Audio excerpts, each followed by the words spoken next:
Lorsque culture occidentale et japonaise se rencontrent, poésie et fantaisie sont de sortie. Miyazaki s'inspire du monde qui l'entoure et puise dans de multiples sources culturelles, ce qui lui permet de créer des chefs-d'œuvre tels que Mon voisin Totoro ou Le château dans le ciel. Création et originalité sont aujourd'hui la signature des studios Ghibli, et pourtant il n'oublie pas d'incorporer de nombreuses références afin que le spectateur s'y retrouve. Du côté des allusions occidentales, on retrouve dans Mon voisin Totoro sans aucun doute le récit de Lewis Carroll, Alice au pays des merveilles.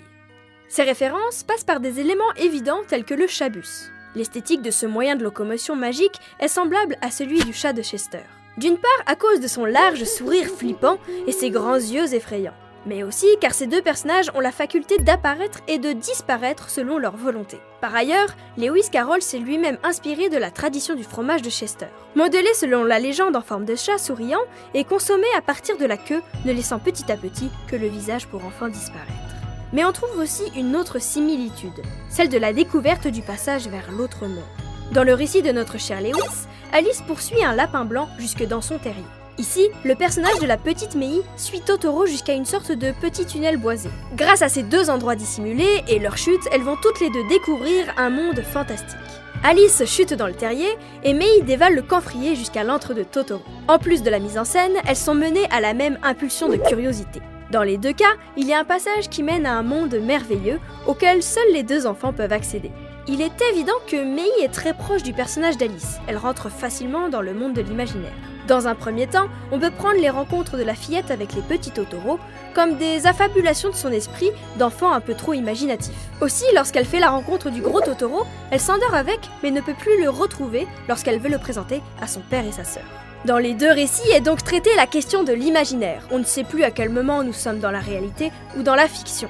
Comme les deux fillettes, on s'y perd et nous n'arrivons finalement plus à faire de distinction. Dans le cas de Mon voisin Totoro, le doute devient de plus en plus réel quand Satsuki, la grande sœur, découvre Totoro à son tour. Nous-mêmes en tant que lecteurs ou spectateurs sommes perdus et avons envie de croire à la réalité de Mei et Alice. Pourtant, dans les deux histoires, on trouve des éléments qui veulent nous faire rappeler que ces mondes sont issus de l'esprit des deux fillettes. Par exemple, lorsque Mei et Satsuki entrent dans leur nouvelle maison, elles croient y voir de petites bestioles appelées noiraudes.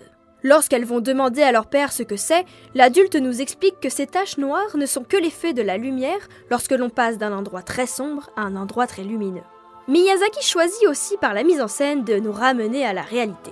Lorsque les noiraudes quittent la maison, quelques scènes plus tard, un plan les montre s'envoler dans le ciel et un fondu enchaîné fait le lien avec Satsuki endormi dans son lit. Un tel raccord laisse entendre qu'il s'agit là d'une rêverie de l'enfant. Dans nos deux cas, les créateurs n'ont pas seulement choisi de nous faire découvrir un monde totalement imaginaire. Ils ont fait le choix de mettre le spectateur et le lecteur dans une position où nous ne savons plus faire la différence entre ce qui est réel ou non. En gros, on a le cul en train des chaises. Tabarnak! Malgré tous les rappels de la réalité, n'importe quel spectateur normalement constitué refusera purement et simplement de croire que ces créatures n'existent pas. Et c'est d'ailleurs ceux-là qui en font de bonnes histoires. Ah oui, des bonnes histoires, hein. Aussi, à aucun moment les créateurs ne posent comme évidence une séparation entre le réel et l'imaginaire. Ce n'est pas exprimé explicitement. La seule différence majeure que l'on peut noter entre les deux œuvres, c'est que Miyazaki choisit d'en faire un récit positif et joyeux. Il refuse que son histoire fantastique vire à l'horreur, contrairement à celle de Lewis Carroll. Si le bonheur des enfants permet l'apparition de Totoro, leur tristesse ne donne lieu à aucune vision éprouvante. Outre le côté psychédélique, fou et horrifique, Alice ne rencontre que des personnages grotesques et tellement absurdes qu'ils ne lui sont d'aucun secours. Totoro, lui, apparaît rarement dans le film, mais lorsqu'il est présent, il apporte son aide et procure de la joie auprès de tous les personnages, qu'ils puissent le voir ou non. En tout cas, il est évident que les deux auteurs aiment nous faire passer d'un monde à l'autre et nous pousser à retrouver notre esprit d'enfant. Ils nous rappellent aussi qu'il est important de faire fonctionner notre imagination, car un monde sans rêve serait bien plat et sans saveur. Un peu comme les boulettes de la cantine, hein. Sur cette réflexion, je vous laisse et on se retrouve bientôt pour d'autres merveilleuses aventures. Tchuss les moules!